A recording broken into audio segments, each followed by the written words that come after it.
তো আমরা শরণাগতি আলোচনা করছি।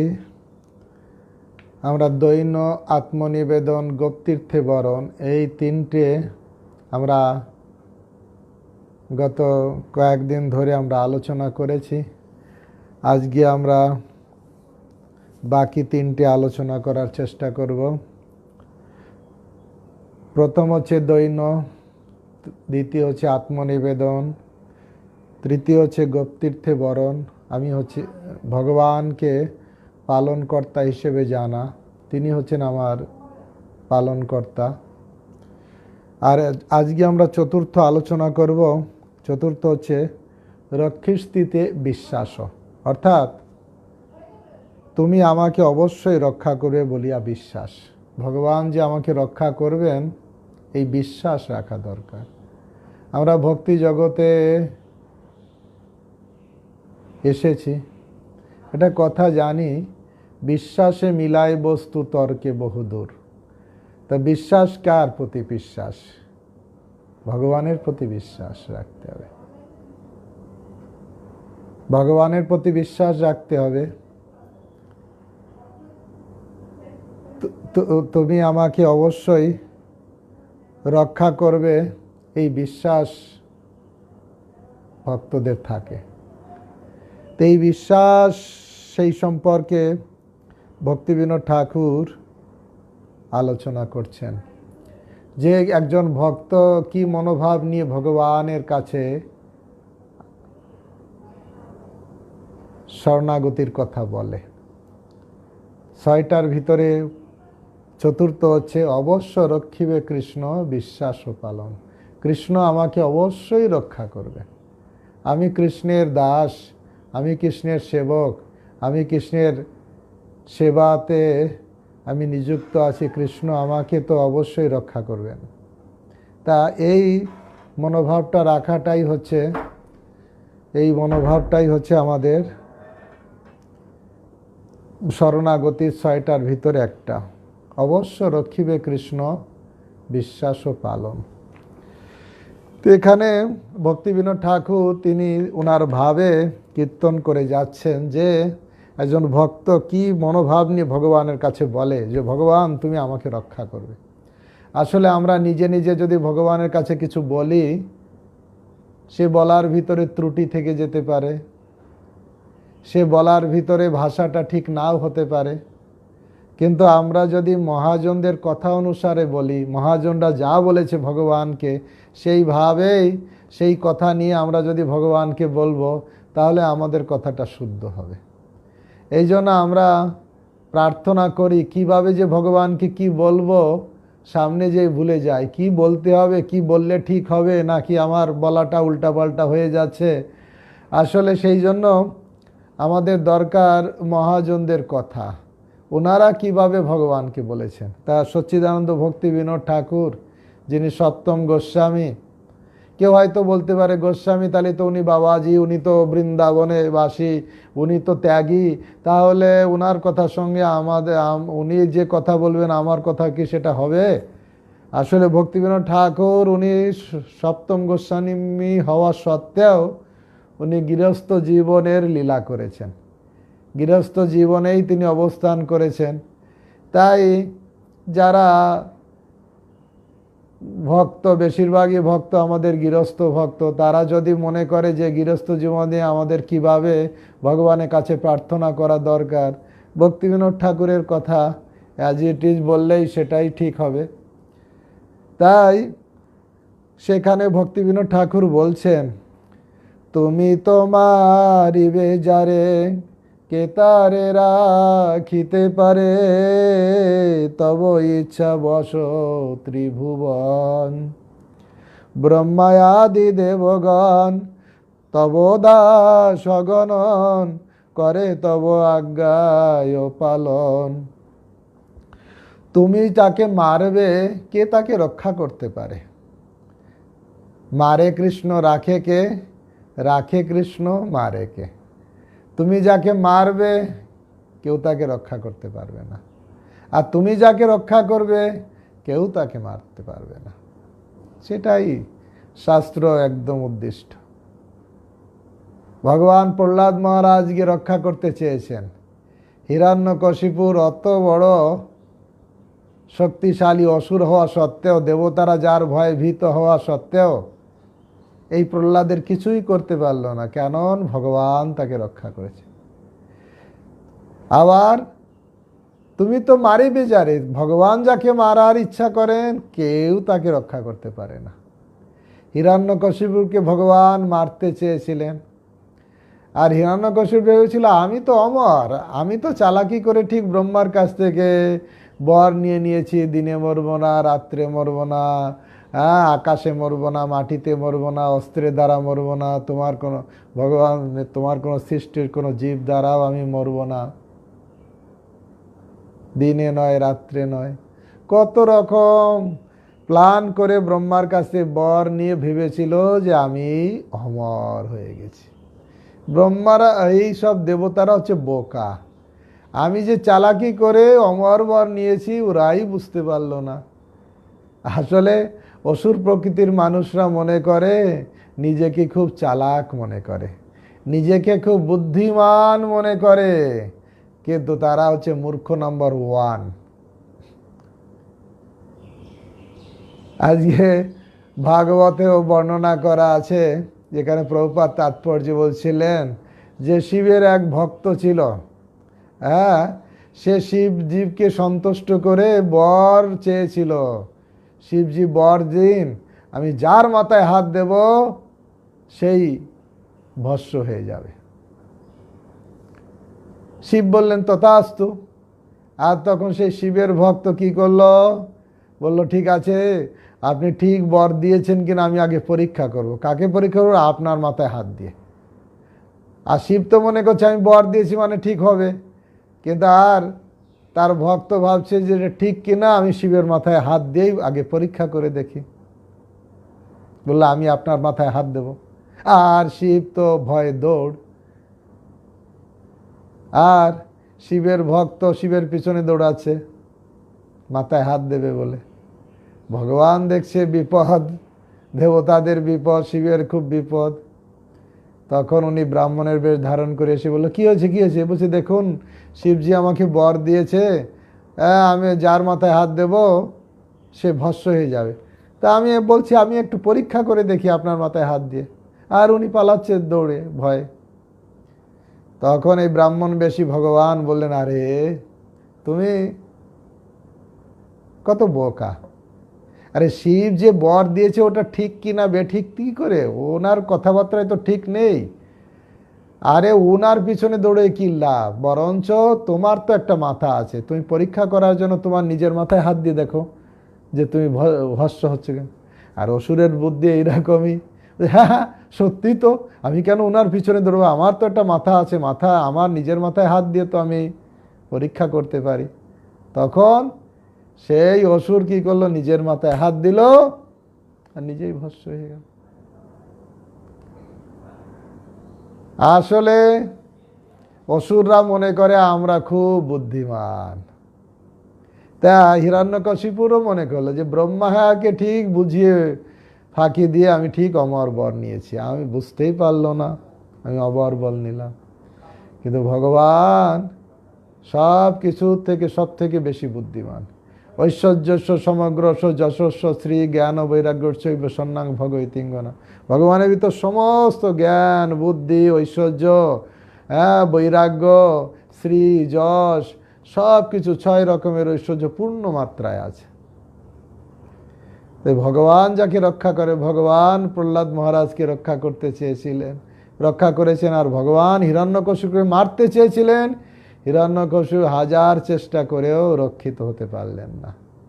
ভগবান বরটাকে ঠিক রেখে দিনে নয় রাত্রে নয়, ঠিক রাত দিনের সন্ধিক্ষণে,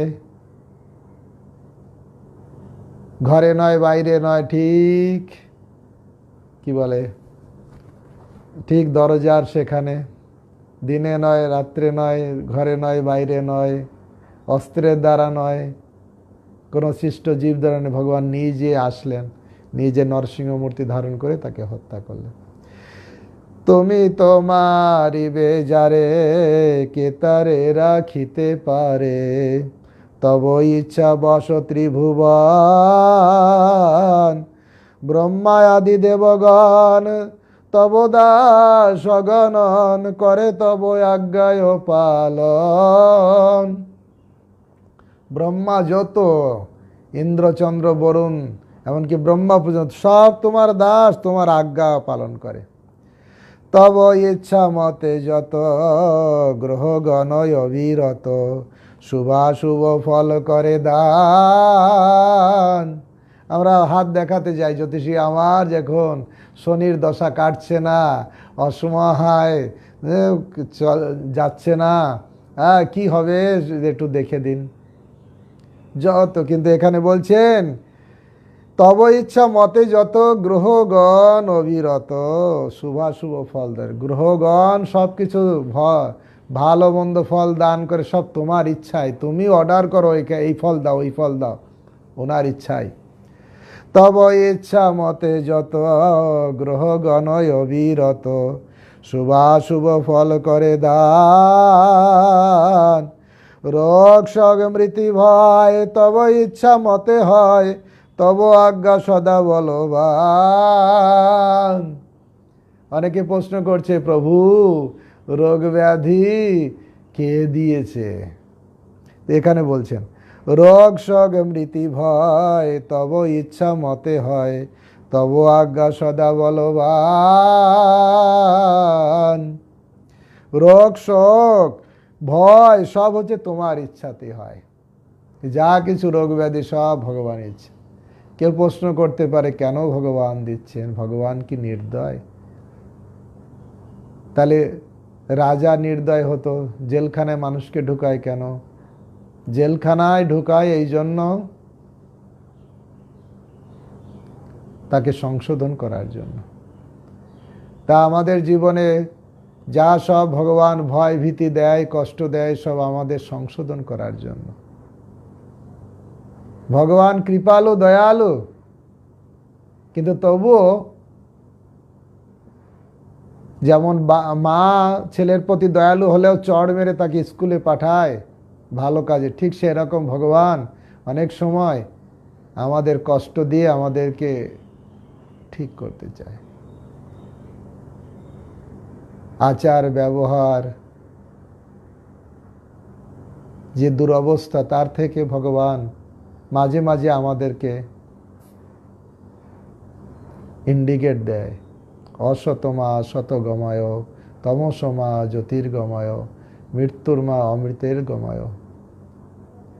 তো ভগবানের কাছেই প্রার্থনা করতে হবে। ভক্তরা যদি তার শরণাগত হয়, ভগবান তাদের রক্ষা করে। মামে বজে প্রপদ্যন্তে মায়ামে তাং তরন্তিতে। আমার চরণে কেউ যদি শরণাগত হয়, তাহলে আমি তাকে মায়ার হাত থেকে, ভগবান যে ত্রিশূল দিয়েছে দুর্গা দেবীর হাতে, যে অসুরদের তুমি বধ করো, আদি দৈবিক আদি ভৌতিক আধ্যাত্মিক দুর্গা দেবীর হাতে আছে। ভগবানের ইচ্ছা অনুসারে কাজ হয়। তাই এখানে তাই বলছে, যা কিন্তু আমরা কষ্ট পাই ভগবানের ইচ্ছায়। আর ভক্ত ভগবানের কাছে, ভালো হলেও ভগবানের চরণে শরণাগত, আর খারাপ হলেও ভগবানের কাছে শরণাগত। কারণ ভক্ত ভগবানকে ছাড়া জানে না। মারবি রাখবি জয় ইচ্ছা তুহারা, নিত্য দাস প্রতি তোয়া অধিকারা। তুমি আমাকে মারতে পারো, রাখতে পারো, তোমার ইচ্ছায়। তো ভক্ত ভগবানের চরণে শরণাগত হয় সব ক্ষেত্রেই। ভগবানের কাছে শরণাগত। দ্রৌপদী যখন, উত্তরা তার গর্ভে যখন পরীক্ষিত মহারাজ ছিলেন, আর ভাগবতে বর্ণনা করা আছে, আমাদের মহারাজ শিখাচ্ছেন কিভাবে উত্তরার গর্ভকে নষ্ট করার জন্য সেই ব্রহ্মাস্ত্র ছেড়েছে অশ্বত্থামা। আর ভগবান সেই গর্ভে প্রবেশ করে সুন্দর রূপে, চতুর্ভুজ রূপে, অঙ্গুষ্ঠ পরিমাণ পীতবসনধারী সুন্দর রূপে তিনি সেখানে প্রকট হয়ে সেই অশ্বত্থামার ব্রহ্মাস্ত্র থেকে পরীক্ষিত মহারাজকে রক্ষা করলেন, উত্তরার গর্ভকে রক্ষা করলেন। উত্তরা দৌড়ে দৌড়ে ভগবানের কাছে আসছে, হ্যাঁ, পাহি পাহি,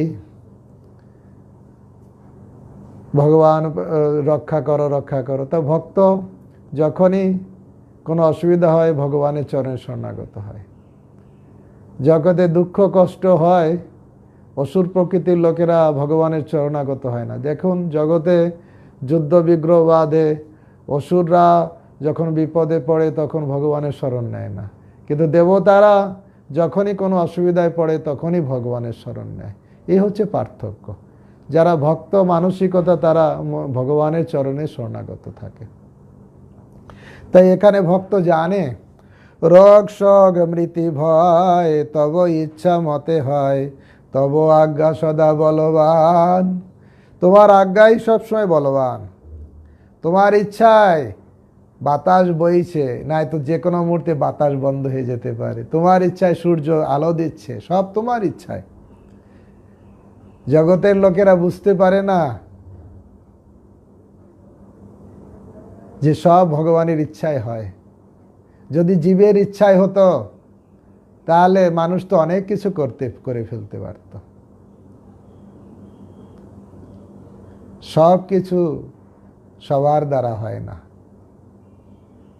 মানুষ ছোটখাটো কিছু করতে পারে, কিন্তু আসল যেটা করার দরকার সেটা ভগবান ছাড়া কেউ পারে না।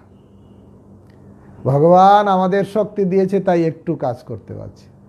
ভগবান যদি এই শক্তিটুকু নিয়ে নেবে তাহলে শ্মশানে পড়ে থাকতে হবে। শ্মশানে শরীর মম পড়িয়া রহিবে, বিহঙ্গ পতঙ্গ তাই বিহার করিবে। কুকুর শিয়াল সব আনন্দিত হয়ে মহোৎসব করিবে আমার দেহ লয়ে। এখন যে দুরবস্থা হয়েছে, পারিবারিক লোকেরাও মৃত দেহের কাছে আসছে না। জানি না কুকুর বিড়ালও আসবে কিনা, তো এমনই দুরবস্থা। তা এসব ভক্তরা জানে ভগবানের ইচ্ছাতেই সব হয়। ভগবান যতটুকু শক্তি দিয়েছেন ওইটুকু চলাফেরা করতে পারছি, এবং ভগবানের শক্তিতে বাতাস প্রবাহিত হয়, সূর্য আলো দিচ্ছে। তাই বলছেন, তব ভয়ে বায়ু বয়, চন্দ্র সূর্য সমুদয়, শশ নিয়মিত কার্য করে। তুমি তো পরমেশ্বর পরব্রহ্ম পরাৎপর, তব বাজ ভকত অন্তরে। তোমার ইচ্ছায় বায়ু প্রবাহিত হয়, তোমার ইচ্ছায় সূর্য চন্দ্র সব উদয় হয় অস্ত যায়, তোমার ইচ্ছাই সব বলবান। তুমি হচ্ছে পরমেশ্বর পরম ব্রহ্ম পরাৎপর। আর তুমি কোথায় বাস করো?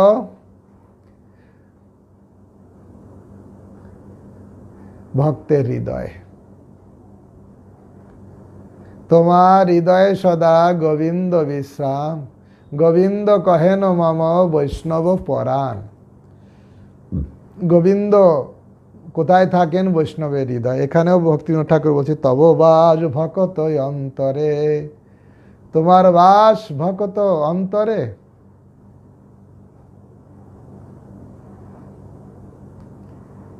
হৃদয়ে তুমি অবস্থান করো। তা আসলে এই জ্ঞানটা লাভ করা দরকার, যে আসলে যারা মানুষ বোঝে না তারা এই জ্ঞানটাকে ধুচ্ছাই দেয়। আমি আজকে এই গৌরাঙ্গ প্রভুর কাছে একটা সত্য ঘটনা শুনছিলাম।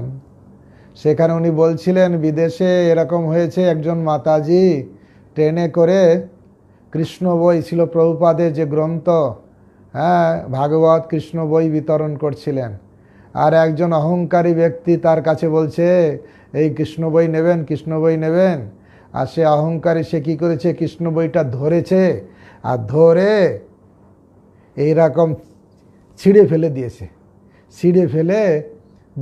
আর সেই মাতাজিটাকে ধরে ধাক্কা দিয়ে ট্রেন থেকে ফেলে দিয়েছে, আর তার গাল টাল কেটে গেছে। আবার এই ছেঁড়া বইটাকে নিয়ে আবার ঘরে নিয়ে এসেছে, স্ত্রীকে দেখাচ্ছে, দেখেছো আমার কাছে বই বিক্রি করতে এসেছিল, আমি তো গলা ধাক্কা দিয়ে ট্রেন থেকে ফেলে দিয়েছি, আর এ দেখো বই কি কাজ করেছি, এই বই আমি পা দিয়ে মুড়িয়েছি, পা দিয়ে মুড়িয়ে মুড়িয়ে ফেলে দিয়েছি, হ্যাঁ পায়ের তলায় দিয়েছি গীতা, এই কৃষ্ণ বই। তারপরে তার ওর স্ত্রীর সামনে এরকম ছুড়ে দিয়েছে, বলছে এই অহংকার। বিরাট বড় ব্যাংকের ম্যানেজার, বিরাট বড় ধনী লোক, ছেলে মেয়ে স্ত্রী আছে, আর এই রকম অহংকারী হলো। কিন্তু কি ভগবানের ব্যবস্থাপনায় তার কি গতি হলো, তার মেয়ে অন্য একটা ছেলেকে সঙ্গে পালিয়ে গেল, স্ত্রী হঠাৎ করে অকালে মারা গেল, আর ছেলেটাও যে বৌমা যে বিয়ে হলো তার সঙ্গে সে ডিভোর্স ফাইল, সেও বাবাকে ছেড়ে চলে গেছে, সেখানে সে উচ্ছৃঙ্খলের মতন ঘুরে বেড়ায়, মদের বোতল নেয়, মদের বোতল খায়, সেই রকম করে। হ্যাঁ, এখন তার কাছে কেউ নেই, না স্ত্রী আছে, না ছেলে আছে, না মেয়ে আছে, ফ্রাস্ট্রেশন লাইফ। তারপরে সেও মদের বোতল নিয়ে খেতে শুরু করলো, আর সেইভাবে যখন ফ্রাস্ট্রেশন লাইফ, সে একদিন ভাবলো আমি সুইসাইড করব, আমি এই জীবনকে আর রাখবো না। তখন হঠাৎ কি মনে হলো যে এই বইয়ের সেলফে তো অনেক বই আছে, যদি কোনো একটা বই দেখি কোনো জ্ঞান ট্যান কিছু আছে কিনা। আসলে ওই যে বইটা, যে কৃষ্ণ বইটা ছুঁড়ে ফেলে দিয়েছিল বাড়িতে, বাড়ির চাকরানি পরে এসে ঘর মুছতে এসে ওইটা ছুঁড়ে ফেলে দিয়েছে, দেখেছে, দেখে ভাবছে একটা ভালো বই, তা ও নিজে নিজে ভাবলো মনে হয় পড়ে গেছে বা ছিঁড়ে গেছে, ও নিজে নিজে ও সেলুটেপ দিয়ে প্লাস্টিক দিয়ে ভালো করে জোড়াতালি দিয়ে ওই বইটাকে নিয়ে আবার ওই সেলফে রেখে দিয়েছিল। আর এতদিন পরে সেসব ফ্রাস্ট্রেশন লাইফে যখন সুইসাইড করতে যাচ্ছে, তখন ভাবছে কোনো বই কোনো দিশা দিতে পারে কিনা, খুঁজতে খুঁজতে হাত দিয়ে ওই বইটা পেয়েছে, ওই বইটা বের করেছে। আর প্রথমেই দেখছে যে সব কিছুর পালনকর্তা, সব কিছুর মালিক হচ্ছে ভগবান কৃষ্ণ। প্রথম দু এক পৃষ্ঠে এত ভালো লেগেছে, তখন কি হচ্ছে, ব্যাংক থেকে ছুটি নিয়ে পুরো ওই বই বাড়িতে বসে বসে বই পড়েছে। আর বই পড়ে এক তো আফসোস হয়েছে, বলছে এই বই আমি ছিঁড়ে ফেলে দিয়েছিলাম, এই বই যে বিক্রি করতে আমার কাছে আসলো তাকে আমি গলা ধাক্কা দিয়েছি, আমি কত পাপী কত। তখন খুঁজছে, এই বইয়ের ভিতরে লিস্ট দেয়া থাকে ইস্কনের মন্দির কোথায় কোথায় আছে, সে একটা মন্দিরে চলে গেছে, যে সেখানে প্রেসিডেন্টের সঙ্গে কথা বলেছে যে আমি খুব পাপী, আমি খুব অপরাধী।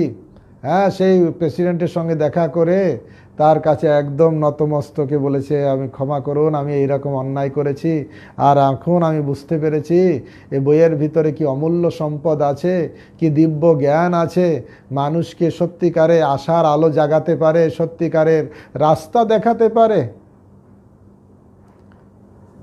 দিকপ্রদ, ভাগবতের মাহাত্ম্যে বর্ণনা করেছে, দিকপ্রদ, মানুষের আসল রাস্তা দিতে পারে।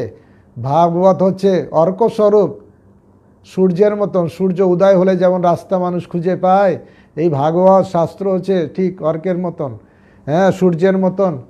তা তখন উনি খুব আফসোস করেছে, তখন ওরা বলছে আমি চাকরি ছেড়ে দিয়ে আমি মন্দিরে জয়েন করতে চাই। তখন মন্দিরে জয়েন করেছে, এখন জব করছে। এখন সে বলছে আমি এই গ্রন্থ বিতরণ করতে চাই, তখন সে আবার বই নিয়ে এখন বিতরণ করতে শুরু করেছে, ভক্ত হয়ে গেছে। তা আসলে জ্ঞান না থাকলে যা যা হয়, যেটা আমরা না জানার ফলে নিজেকে অহংকারী বলে মনে করি, কিন্তু আসলে ভগবানের ইচ্ছায় সব কিছু হয়। তাই এখানে বলছেন তুমি তো পরমেশ্বর পরব্রহ্ম পরাৎপর, তব বাস ভকত অন্তরে, সদা শুদ্ধ সিদ্ধ কাম, ভকত বৎসল নাম, ভকত জনের নিত্য স্বামী। তুমি ভক্তজনের নিত্য স্বামী। তুমি তো রাখিবে যারে, কে তারে মারিতে পারে। যেহেতু ভক্ত হৃদয়ে তুমি বাস করো, তুমি তো ভক্তকে রক্ষা করো, ভক্ত বৎসল। তাই তুমি তো রাখিবে যারে, কে তারে মারিতে পারে। সকল বিধির বিধি তুমি তুমি হচ্ছে সকল বিধির বিধি হচ্ছে তুমি। তোমার চরণে নাদ করিয়াছি প্রণিপাত, ভকতি বিনোদ তব দাস।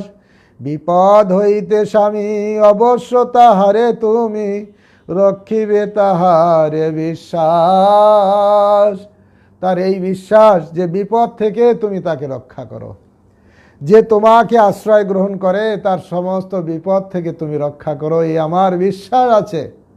তাই ভক্তরা বিশ্বাস করে থাকে ভগবানের চরণে, ভগবানের যেটা ইচ্ছা সেটাই হবে, ভগবান ইচ্ছা করলেই সেটাই হবে। তাই ভগবানের ইচ্ছাটাকেই ভক্তরা সঠিক বলে মনে করে ভগবানের চরণে আশ্রয় লয়ে থাকে। আশ্রয় আর বৈষ্ণবের আশ্রয়, আশ্রয় লইয়া ভজে তারে কৃষ্ণ নাহি ত্যাজে, আর সব মরে অকারণ। তাই এখানে ভক্ত মনে করে যে তার সব কিছু ভগবান রক্ষা করবেন। ভগবান কৃষ্ণ নিজেই গীতায় প্রতিজ্ঞা করেছেন, অনন্যাস চিন্তায়ন্ত যে জনা পর্যুপাসতে, তেষাং নিত্যাভিযুক্তানাম যোগক্ষেম বহাম্যহম। যোগক্ষেম তার যা আছে সেগুলো আমি রক্ষা করি, আর যা দরকার সেগুলো আমি দিয়ে থাকি। ভগবান দেয়, কাকে দেয়? অনন্যাস চিন্তায়ন্ত যে জনা পর্যুপাসতে, যে ভগবানের চিন্তাতে বিভোর থাকে, হে ভগবানকে মালিক বলে জানে, ভগবানকে কর্তা বলে জানে। নিজেই যদি মালিক হই তাহলে ভগবান এসে কেন তোমাকে সাহায্য করবে? ভগবানই ভরসা, ভগবানের পাদপদ্মে আশ্রয় নেওয়া দরকার। এই জন্য এখানে ভক্ত ভগবানকে জানে তিনি হচ্ছেন আসল রক্ষাকর্তা।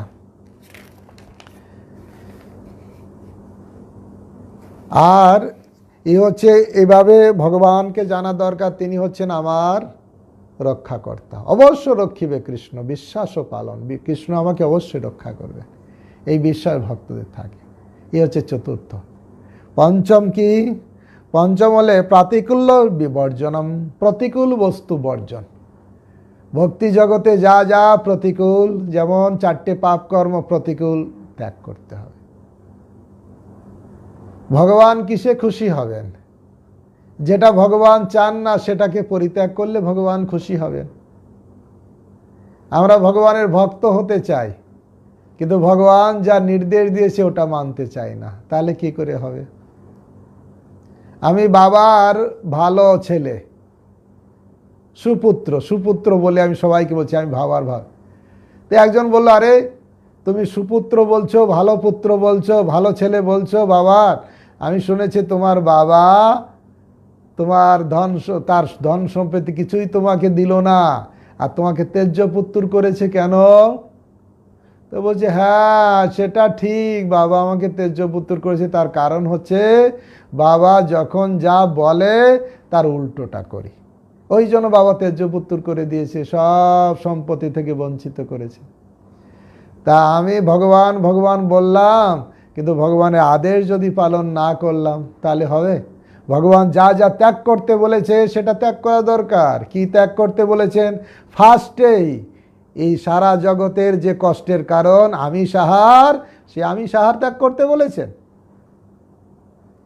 ভগবানকে ভালোবাসবার আমি আহার ত্যাগ করবো না, তাহলে কি হবে? ফার্স্টে আমিষ আহার ত্যাগ, মাদক দ্রব্য ত্যাগ, জুয়া পাশা খেলা ত্যাগ, অবৈধ মেলামেশা ত্যাগ। কেন এগুলো ত্যাগ করার কথা বলা হয়েছে? হঠাৎ করে না, এই পরীক্ষিত মহারাজের রাজত্বকালে যখন কলি এসেছিল, অধর্ম পশুকে প্রহার করছিল।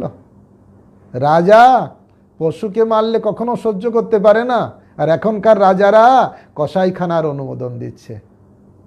কি করে হতে পারে? আমরা ভাগবতে পড়ছিলাম, প্রজা মানে বিশেষ জায়তে স্বপ্রজা, যিনি জন্মগ্রহণ করেছে সেই প্রজা, তা আমার রাজ্যে কুকুর জন্মগ্রহণ করেছে, আমার রাজ্যে মানুষ জন্মগ্রহণ করেছে, আমার রাজ্যে ছাগল জন্মগ্রহণ করেছে, আমার রাজ্যে সব যারা জন্মগ্রহণ করেছে সবাই আমার প্রজা। শুধু মানুষ আমার প্রজা তা নয়, সবাইকে রক্ষা করা এটা হচ্ছে রাজার কর্তব্য। ভাগবতে বলছেন প্রভুপাদ, প্রথম স্কন্ধে তাৎপর্য লিখছেন, আদর্শ রাজা যুধিষ্ঠিরের মতন, পরীক্ষিত মহারাজের মতন তিনি সব প্রাণীকে সুরক্ষা বিধান করেন। পরীক্ষিত মহারাজ রাজ্যে একজন দস্যু, সে কলি গাভীকে প্রহার করছিল, সঙ্গে সঙ্গে পরীক্ষিত মহারাজ তরবারি মুক্ত করে তাকে মারতে চাইলেন। তখন কলি বলল, আমি তো আমার রাজ্যে, আপনার রাজ্যে এসে গেছি, আমাকে অন্তত কিছু জায়গা দিন যেখানে আমি থাকব। তখন বলল, হে কলি, দুষ্ট কলি, অধর্মিক কলি, তুমি 4টে পাপ যেখানে হবে সেখানে তুমি থাকবে। কি কি? যেখানে আমিষ আহার, যেখানে মাদক দ্রব্য, যেখানে জুয়া পাশা, যেখানে অবৈধ মেলামেশা, হে কলি তুমি সেখানে থাকবে। ছিল প্রভুপাদ ভারতবর্ষ কি, তিনি যখন পাশ্চাত্যে গিয়েছেন তখনও তিনি পশু হত্যা অনুমোদন দেননি, আমিষ আহার অনুমোদন দেননি। যেখানের মানুষ ভাতের বদলে আমিষ আহার গ্রহণ করে, জলের বদলে মদ খায়, জুয়া পাশা খেলার হাট বসায়, আর অবৈধ মেলামেশা তো সভ্য সমাজে বলা যায় না, এত জঘন্য পাশ্চাত্যের কুসংস্কার দেশ। সেখানে গিয়েও প্রভুপাদ বললেন, ভগবানকে মানা মানে ভগবানের কথা মানা। ভগবান সেবা করতে গেলে পাপ কর্ম ত্যাগ করতে হবে, কারণ ধর্মের 4টে পা আছে, সত্য, শৌচ, দয়া, তপস্যা। একটা চেয়ার 4টে পায়ের উপর দাঁড়িয়ে আছে, ঠিক সেরকম ধর্ম 4টে পায়ের উপর দাঁড়িয়ে আছে। তাই সত্য, শৌচ, দয়া, তপস্যা রাখতে গেলে 4টে পাপ কর্ম ত্যাগ করতে হয়। আমিষ আহার করার মাধ্যমে, পশু হত্যা করার মাধ্যমে আমাদের ভিতরে দয়া ভাবটা চলে যায়। যে মানুষের ভিতরে দয়া নেই তার আধ্যাত্মিকতার কি প্রশ্নই আসতে পারে? প্রভুপাদ তাৎপর্য বিষয়, আমিষ আহার, তার দয়া ভাব না থাকলে কি করে আধ্যাত্মিকতা আসে? আধ্যাত্মিকতা তো পরে, আগে তো একটু সভ্য মানুষ হতে হবে, তখন 4টে পাপ কর্ম ত্যাগ করার কথা, তারপরে তো ব্রাহ্মণ হওয়া, বৈষ্ণব হওয়া তারপরের কথা। আমিষ আহারের মাধ্যমে আমাদের ভিতরে দয়া ভাবটা নষ্ট হয়ে যায়। মাদক দ্রব্য সেবন করার মাধ্যমে আমাদের ভিতরে তপস্যা করার ক্ষমতা নষ্ট হয়ে যায়। জুয়া ফালাসা খেলার মাধ্যমে আমাদের ভিতরে সত্য জিনিসটা নষ্ট হয়ে যায়। আর অবৈধ মেলামেশা করার মাধ্যমে আমাদের জীবনে শুদ্ধতা, পবিত্রতা নষ্ট হয়ে যায়। ভগবত ভজন তো শুদ্ধ জিনিস, কিন্তু কোন কোন সাধু যদি 4টে পাপ কর্ম করবে আর ধর্ম করবে, তাকে সাধু বলা হয় না। আমাদের আচার্যরা বলেছেন সে এক কলির চেলা। এ তো এক কলির চেলা, তিলক নাকে গলায় মালা, দেখতে বৈষ্ণবের মতন, আসলে এক কলির চেলা। তাই আধ্যাত্মিকতা মানে হচ্ছে 4টে পাপ কর্ম ত্যাগ। তো এখানে এইগুলো পরিত্যাগ করা হচ্ছে প্রতিকূলস্য বিবর্জন, যেটা ভক্তির অনুকূল, যেটা ভক্তির প্রতিকূল সেটাকে ত্যাগ করতে হবে, আর অনুকূল সেটা গ্রহণ করতে হবে। এখন আলোচনা হবে প্রাতিকূলস্য বিবর্জনম, প্রতিকূল বস্তু ত্যাগ কিভাবে। এই যে 4টে পাপ কর্ম তো ত্যাগ করতেই হবে, তাছাড়াও আরও সূক্ষ্মভাবে ভক্তি জগৎ থেকে এই বিষয় বিমূঢ় যারা মায়াবাদী, এদেরও সঙ্গ ত্যাগ করা দরকার। কারণ যারা বিষয়ী লোক তারা বলবে যত পারো ভোগ করো, যাবৎ জীবের সুখং পিবেদ ঋণং কীর্তা ঘিতম পিবেদ। আর মায়াবাদীরা বলবে ভগবান তার আকার নেই, নিরাকার। আজকেই ভক্তি বিজয় ভাগবত মহারাজ বলছিলেন, উদাহরণ দিচ্ছিলেন, বলছিলেন আমি 2 ঘন্টা ভাগবত ক্লাস দিলাম, আর দেওয়ার পরে যদি কেউ জিজ্ঞাসা করে ওখানে কে ভাগবত ক্লাস দিল, বলছে না না না কেউ দেয়নি। ভক্তি বিজয় ভাগবত স্বামী মহারাজ হচ্ছে নিরাকার নির্বিশেষ। আরে 2 ঘন্টা ধরে এত সুন্দর ক্লাস দিল, আর আমরা বললাম না ভাগবত মহারাজ নিরাকার, হয় নাকি? তাই এটা হচ্ছে শুনলে মহারাজ রেগে যাবে, যার ব্যাপারে এরকম বলা হবে সেই রেগে যাবে। তা ভগবানের বেলায় ভগবান 18 দিনের যুদ্ধ ছিলেন, 18 অধ্যায় গীতা বললেন, অথচ কেউ যদি বলে ভগবান নিরাকার, ভগবানের কোনো আকার নেই, সব থেকে বড় মূর্খ। গীতাতে কৃষ্ণ বলছেন সব থেকে মূর্খ হচ্ছে তারা যারা ভগবানকে নিরাকার বলে, তারা হচ্ছে মায়াবাদী। আর বিষয় বিমূঢ় যারা ভগবানে আসক্ত না হয়ে এই জড় জগতের ধন সম্পদ টাকা পয়সার প্রতি, ভোগ্য বস্তুর প্রতি তারা আসক্ত, এদের বর্জন করতে। তাই এখানে ভক্তিবিনোদ ঠাকুর বলছেন বিষয় বিমূঢ় মায়াবাদী জন, ভক্তি শূন্য দুহে প্রাণ ধরে অকারণ। বিষয় বিমূঢ় মায়াবাদী জন, ভক্তি শূন্য দুহে প্রাণ ধরে অকারণ। এই 2 সঙ্গনাদ না হয় আমার, প্রার্থনা করিয়ে আমি চরণে তোমার। এই 2 জনের সঙ্গ যেন না হয়। কারা? মায়াবাদী, যারা ভগবানের রূপ মানে না এইরকম ব্যক্তি, আর হচ্ছে বিষয়ের প্রতি যারা আসক্ত। আপনার কাছে প্রার্থনা এদের যেন আমার সঙ্গ না হয়। প্রতিকূলস্য বিবর্জনম, প্রতিকূল বর্জন। তা এই মায়াবাদী আর বিষয়, তার ভিতরেও বলছেন মায়াবাদীর থেকে বরঞ্চ বিষয়ই একটু ভালো। মায়াবাদীর সঙ্গ আরো ডেঞ্জারাস। মায়াবাদী ভাষ্য শুনিলে হয় সর্বনাশ। মায়াবাদী কৃষ্ণ অপরাধী, ব্রহ্ম আত্মা চৈতন্য কহে নিরবধি, অতএব তার মুখে নাই সে কৃষ্ণ নাম, কৃষ্ণ নাম কৃষ্ণ রূপ 2 তো সমান। মায়াবাদী কৃষ্ণ অপরাধী। তাই বলছেন এ 2 এর মধ্যে বিষয়ী তবু ভালো, মায়াবাদী সঙ্গ নাহি মাগি কোনো কাল। এই বিষয়ী আর মায়াবাদী, তার ভিতরে বিষয় তাও একটু ভালো, মায়াবাদী একদম ডেঞ্জারাস, তাদের যেন কখনো সঙ্গ না হয়। কেন? বিষয়ী যারা বিষয়ের প্রতি আসক্ত আছে তারা যদি একটু সাধু সঙ্গ পাবে, আস্তে আস্তে তারা ভক্ত হতে পারবে। কিন্তু এই মায়াবাদী যারা বলে সবাই ভগবান, আমি ভগবান, তুমি ভগবান, সব এক, কত রকম সুন্দর সুন্দর মানে তথাকথিত সুন্দর ফিলোসফি তাদের মতে, কিন্তু আমাদের কাছে জঘন্য। তাই এইসব মানুষকে দিয়ে বিভ্রান্ত করে। কিন্তু ওই মায়াবাদীর থেকে তাও বিষয়ী যারা বিষয়ে আসক্ত আছে তারা যদি একটু সাধুসঙ্গ পায় তাড়াতাড়ি ভক্ত হয়। কিন্তু বিষয়ীরাদের, তারা মায়াবাদীদের উদ্ধার করা কষ্টকর। বিষয়ী হৃদয়ে যবে সাধুসঙ্গ পায়, অনাসে লবে ভক্তি ভক্তেরও কৃপায়। মায়াবাদ দরজার হৃদয়ে পশিল, কুতর্ক হৃদয়ে তার বজ্র সম হইল। যার হৃদয়ে মায়াবাদ প্রবেশ করেছে একদম বজ্রের মতন কঠিন হয়ে গেল। ভক্তির স্বরূপার বিষয় আশ্রয়, মায়াবাদী অনিত্য বলিয়া সব কয়। ধিক তার কৃষ্ণ সেবা শ্রবণ কীর্তন, কৃষ্ণ অঙ্গে বজ্রহানে তাহার স্তবন। যে ভগবানের দেহটাকে অনিত্য মনে করে, মায়া রূপ বলে তাকে ধিক। তার যে স্তব স্তুতি সব ধিক। অনেক সময় মায়াবাদীরা ভাগবত পড়ে স্তব স্তুতি করে, কিন্তু তাতে ধিক। কেন? তারা ভগবান বলছে আমাকে এক হাতে মারছে আর এক হাতে স্তব করছে, হয় নাকি? অর্থাৎ আমাকে নিরাকার বলছে, আবার আমার স্তব, ওর স্তবে আমার কোনো কাজ নেই। কৃষ্ণ অঙ্গে বজ্রহানে তাহার স্তবন, কৃষ্ণের কাছে বজ্রের মতো লাগে।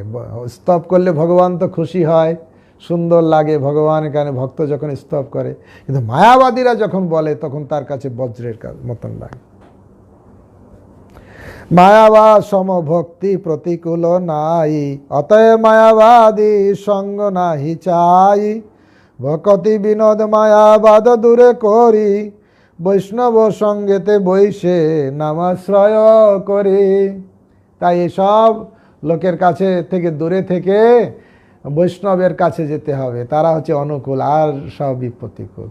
তাদের কাছে যেয়ে বসে বসে হরে কৃষ্ণ কৃষ্ণ কৃষ্ণ হরে হরে, হরে রাম রাম রাম হরে হরে, সাধু সঙ্গে কৃষ্ণ নাম এই মাত্র চাই, সংসার জিনিতে আর কোনো বস্তু নাই। তো ভক্তি জগতে যা প্রতিকূল দৃঢ়তার সঙ্গে ত্যাগ করতে হবে, আর যা অনুকূল সেটাকে খুব দৃঢ়তার সঙ্গে গ্রহণ করতে হবে। যেটা অনুকূল আমরা বলেছি শুদ্ধ ভকত চরণ রেণু ভজন অনুকূল। ভজনের ভক্তি জগতে যা অনুকূল তার একটা সুন্দর লিস্ট দিয়েছেন ভক্তি বিনোদ ঠাকুর। শুদ্ধ ভকত চরণ রেণু ভজন অনুকূল, ভকত সেবা পরম সিদ্ধি প্রেমলতিকার মূল। শুদ্ধ ভক্তের চরণ রেণু ভক্তির অনুকূল। আর কি? ভকত সেবা, ভক্ত সেবা সব থেকে ভক্তি জগতের অনুকূল।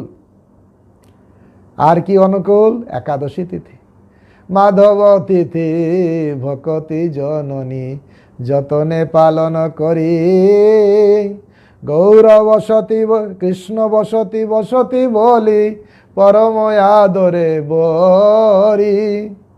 মাধব তিথি ভকতি জননী, একাদশী তিথি তার নাম মাধব তিথি। মাধব নিজের নাম অনুসারে নাম রেখেছে মাধব তিথি। মাধব তিথি ভকতি জননী যতনে পালন করি, কৃষ্ণ বসতি বসতি বলি পরম আদরে বরি। এখানে এই তিথিতে কৃষ্ণ বসবাস করেন।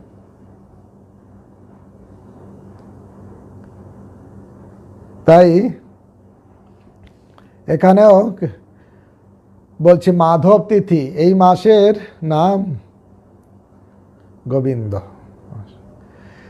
তাই বলা হচ্ছে গৌর আমার যেসব স্থানে করল ভ্রমণ রঙ্গে, সেসব স্থান হেরিব আমি প্রণয়ী ভকত সঙ্গে। গৌরের লীলাভূমি, গৌর পার্শ্বদের লীলাভূমি, সেই সব জায়গা শ্রীপাঠ দর্শন করা দরকার, আর তাতে ভক্তি জাগ্রত হয়। গৌর আমার যেসব স্থানে করল ভ্রমণ রঙ্গে, সেসব স্থান হেরিব আমি প্রণয়ী ভকত সঙ্গে। একা একা গেলে আবার হবে না, ভক্ত সঙ্গে দর্শন করতে হবে, সাধু সঙ্গে ধাম দর্শন। নরোত্তম দাস ঠাকুর এরকম বলেছেন, যে তীর্থে বৈষ্ণব নাই সে তীর্থে নাহি যায়, কি কাজ হাটিয়া দূরদেশ, যথাই বৈষ্ণবগণ সেই স্থান বৃন্দাবন, সেই স্থান আনন্দ অশেষ। সাধু সঙ্গে ধাম দর্শন এই দরকার।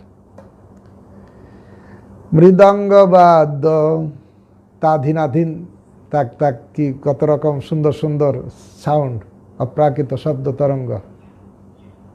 মৃদঙ্গ বাদ্য শুনিতে মন অবসর সদা যাচে, মৃদঙ্গ বাদ্য শুনিত মন অবসর সদা যাচে, গৌরবিহিত কীর্তন শুনি আনন্দের হৃদয় নাচে। গৌরবিহিত কীর্তন শুনে আনন্দে নিচয় নাচে। ভক্তি বিজয় ভাগবত মহারাজ বলছিলেন, কীর্তন করার সময় সেই ভাব থাকা দরকার, শুধু সুর লয় খেয়াল করে এই কীর্তন নয়, সেটা ভাবে কীর্তন, গৌরবিহিত কীর্তন, গৌরের ভাবে কীর্তন করতে হবে। গৌরের যখন প্রার্থনা হবে সেই প্রার্থনা মুডে কীর্তন করতে হবে, সেটাই বর্ণনা আছে। মৃদঙ্গ বাদ্য শুনিতে মন অবসর সদা যাচে, গৌরবিহিত কীর্তন শুনি আনন্দের হৃদয় নাচে, আনন্দের হৃদয় নাচে। যুগল মূর্তি দেখিয়া মোর পরম আনন্দ হয়, প্রসাদ সেবা করিতে হয় সকল প্রপঞ্চ যায়। যুগল মূর্তি দেখে খুব আনন্দ হয়, আর প্রসাদ সেবাও যুগল মূর্তির প্রসাদ। আর খুব এই জড় জগতের পাপ সমস্ত প্রপঞ্চ ত্যাগ হয়ে যায় প্রসাদ। যজ্ঞাশিষ্ট সনসন্ত মুচ্চন্তি মুচ্চন্তি মোচন হয়ে যায় সর্বক্লিবিষ সমস্ত পাপ। প্রসাদ সেবা করিতে হয় সকল প্রপঞ্চ জয়। এই জড় জগতের আসক্তি সব কেটে যাবে, কৃষ্ণে আসক্তি হবে। প্রসাদ, প্রসাদ মানে ভগবানের কৃপা। যেদিন গৃহে ভজন দেখি গৃহেতে গোলক ভাই, চরণ সিধু দেখিয়া গঙ্গা সুখ না সীমা পায়। আর যেদিন গৃহে ভজন দেখি, যেদিন দেখি গৃহে হরি ভজন হচ্ছে, পরিবার পরিজন সবাই মিলে কৃষ্ণ ভজন করছি, সেই গৃহ তখন আর গৃহ থাকে না, দাবানল থাকে না, বিষের গর্ত থাকে না, সেই গৃহটা হয়ে যায় গোলক বৃন্দাবন। যেদিন গৃহে ভজন দেখি গৃহেতে গোলক ভাই, গৃহেতে গোলক, গোলক বৃন্দাবন এসে যায়। গৃহেতে গোলক ভাই, চরণ সিধু দেখিয়া গঙ্গা সুখ না সীমা পায়, সুখ না সীমা পায়। আর এখানে কি বলছে, আর কি অনুকূলে, সব কিছু অনুকূল, তার একটা লিস্ট দিন। এখন বলছেন, তুলসী দেখি জুড়ায় প্রাণ মাধব তো শনি জানি, গৌর প্রিয় শাক সেবনে জীবন সার্থক মানি। তুলসী দেখি জুড়ায় প্রাণ মাধব তো শনি জানি। তুলসী দেখি জোড়ায় প্রাণ, প্রাণ জুড়িয়ে যায় তার রূপ দর্শন করলেই। এই মাস তো আরো বিশেষ মাস, যেখানে তুলসীর সেবা বিশেষ দরকার। তুলসী এই সময় গরম পড়ে আর তুলসীকে ধারা দেয়। হ্যাঁ, আমাদের মন্দিরে বিভিন্ন জায়গায় সব ভক্তরা তুলসীর উপরে ধারা দিচ্ছে, টপ টপ টপ টপ করে জল পড়ছে। কেন? পদ্মপুরাণে বর্ণনা করা আছে। হ্যাঁ, কেউ যদি এই মাসে তুলসীতে এইভাবে জল দেয় আর ব্রহ্ম মুহূর্তে স্নান করে, ভোরে ভোরে উঠে স্নান করে পবিত্র হয়ে এই তুলসীতে জল দেয়, সারাদিন জল দেয়, আর তুলসী পাতা চয়ন করে যদি গোবিন্দের মাধবের চরণে দেয়, তাহলে সে ভগবত ধামে চলে যাবে। পদ্মপুরাণে বর্ণনা করা আছে। তো এই মাসে জল দান করা, তুলসীতে জল দান করা, ধারা দেওয়া বিশেষ প্রচলন আছে। তাই হিন্দুদের ঘরে ঘরে, যারা পুরানো হোক, পুরানো মানুষ প্রায় জানেন, এখন তো নূতন আধুনিকতার ছোঁয়াতে সব ভুলে গেছে। তুলসী কি দরকার? হ্যাঁ, তুলসী গাছ রোপণ না করে বেগুন গাছ রোপণ করো। হায় রে হায়, দুঃখের কথা, এরকম কথা কেউ বলে? তা মানুষ এগুলোও বলতে ছাড়ে না, তুলসীতে জল দিতে হবে না, বেগুন গাছে জল দাও, বেগুন পাবে। আরে বেগুন পাবে, বেগুন পোকা হবে, পচা হবে, আর বেগুন খাবে, তাতে কি লাভ হবে? একটু পেট ভরবে। কিন্তু তুলসী গাছে জল দিলে কৃষ্ণ প্রেম লাভ হবে, ভগবানের প্রতি প্রেম ভক্তি পাবে, ভগবত ধামে যেতে পারবে। তাই হে জীব, হে মানুষ, দয়া করে আপনারা যারা অন্তত হিন্দু ঘরের মানুষ আছেন, আপনারা অন্তত বিচার করে দেখুন, অন্তত এ মাসে অন্তত করার চেষ্টা করুন। প্রত্যেক দিন অন্তত ধারা দিন, ধারা না দিলে অন্তত ভোরে অন্তত এই মাসে স্নান করুন। আর স্নান করে তুলসীতে একটু জল দিন, দেখবেন আপনার হৃদয়ে ভক্তি এসে যাবে, আর ভগবত ধামে যাওয়ার সুযোগ হয়ে যাবে। তুলসী দেখি জোড়ায় প্রাণ। কত বড় বড় ডাক্তাররাও বলছে, যেখানে তুলসী গাছ থাকে সেখানে রোগ জীবাণু থাকে না। এই জন্য তুলসী গাছ রাখা। কেউ কেউ কেউ বলছে না, তুলসী পাতা গ্রহণ করলে অনেক উপকার। তুলসী দর্শন করা, স্পর্শ করা, তুলসী পাতা, প্রসাদী পাতা গ্রহণ করা, কৃপা, এ সবই। আর তুলসী গাছে জল দান করা এই মাসের জন্য বিশেষ প্রাধান্য। এই জন্য ভোরে স্নান করা দরকার। অনেক সময় কার্তিক মাসে, দামোদর মাসে স্নান করা একটু কষ্ট হয়, সেই মাসে ভোরে স্নান করতে বলা হয়েছে। কিন্তু এই মাস, সেটা তো বৈশাখ মাস, এটা তো গরমের মাস, সেই জন্য হিন্দু মাত্রেরই কর্তব্য ভোরে ভোরে স্নান করা। মানুষ আধুনিকতার ছায়াতে ছোঁয়াতে এমন হয়েছে, সকালে স্নান করতেই ভুলে গেছে। সারা দিনে কবে দুপুরে বিকালে কখন একবার স্নান করবে কি করবে না, ঘুম থেকে তারা তো, এই জন্য দরকার, ঘরে আছেন অনেকে, এইটা সুযোগ অন্তত 1 মাস, জানি না করোনা কতদিন থাকবে, কতদিন লকডাউন থাকবে কোনো ঠিক নেই, কিন্তু অন্তত এ মাসে যতদিন সময় হয় ভোরে স্নান করুন। দেখবেন ভোরে স্নান করলে শাস্ত্রে বলছে শরীরে অ্যান্টিবায়োটিক তৈরি হয়। ভাগবতে প্রভুপাদ লিখেছেন সকালে স্নান করা ভালো, তারপরে তুলসীতে জল দান, একটু তুলসী পাতা নিয়ে ভগবানের চরণে দেওয়া। ভগবান অনেক কিছু চাইনি, ভগবানের পূজা খুব সহজ। পত্রং পুষ্পং ফলং তোয়াং জমে ভক্তা প্রযচ্ছতি। পত্র, পুষ্প, ফল, জল একটু ভগবানকে দেয়া যায়, কত সহজ। এইসব অনুকূল। তুলসী দেখি জোড়ায় প্রাণ, মাধব তো শনি জানি, গৌরপ্রিয় শাক সেবনে জীবন সার্থক মানি। আর অনেক প্রকার মানুষ তো এখন জ্যাকফ্রুট বলে। জ্যাকফ্রুট মানে ফুডই নয় বলতে হবে, মানুষের শারীরিক মানসিকতার ক্ষতি করে। আগেকার সময় শাক সবজি, বিশেষ করে বাংলায় তো কত সুন্দর শাক সবজি ফল। মহাপ্রভুর সময়ও মহাপ্রভু শাকে খুব প্রীত হতেন। সচিমাতা তো একদিন 20 রকমের শাক রান্না করেছেন। মহাপ্রভু প্রশংসা করছেন আর বলছেন এই হেলাঞ্চা শাক খেলে নিরোগ হওয়া যায়।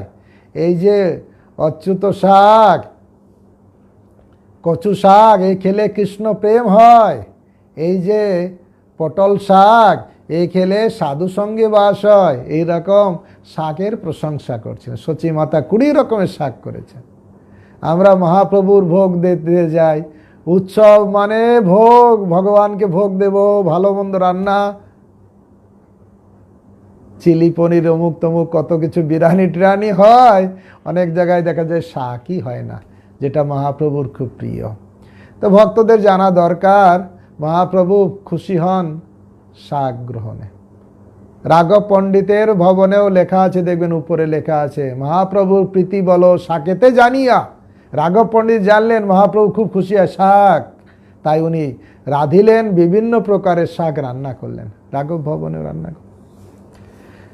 তাই বলছে তুলসী দেখি জোড়ায় প্রাণ, মাধব তো শনি জানি, গৌরপ্রিয় শাক সেবনে জীবন সার্থক মানি। জীবন সার্থক হয়ে যাবে গৌরের প্রিয় শাক সেবনে।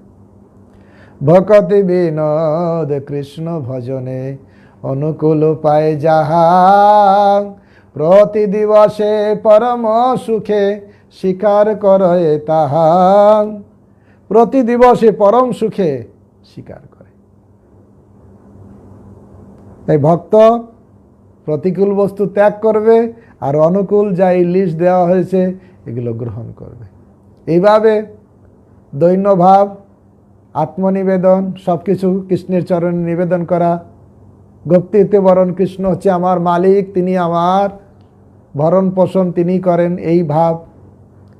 অবশ্য রক্ষিবে কৃষ্ণ, আমাকে অবশ্যই রক্ষা করবেন, চতুর্থ এটা ভাব রাখতে হবে। প্রতিকূল বস্তু ত্যাগ করতে হবে, আর অনুকূল বস্তু গ্রহণ, যা এই লিস্টে দেওয়া আছে।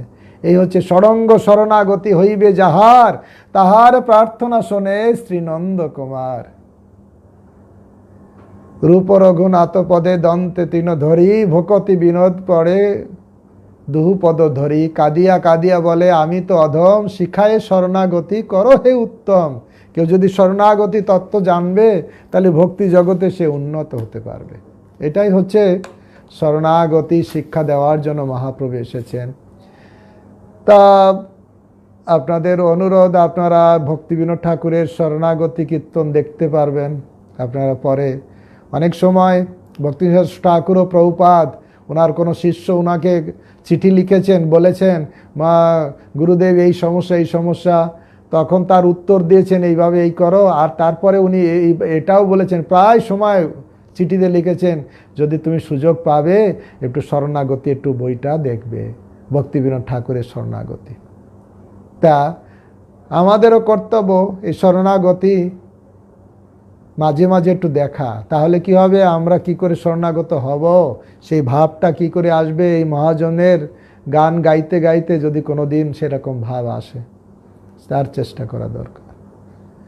হরে কৃষ্ণ কৃষ্ণ কৃষ্ণ হরে হরে, হরে রাম রাম রাম হরে হরে।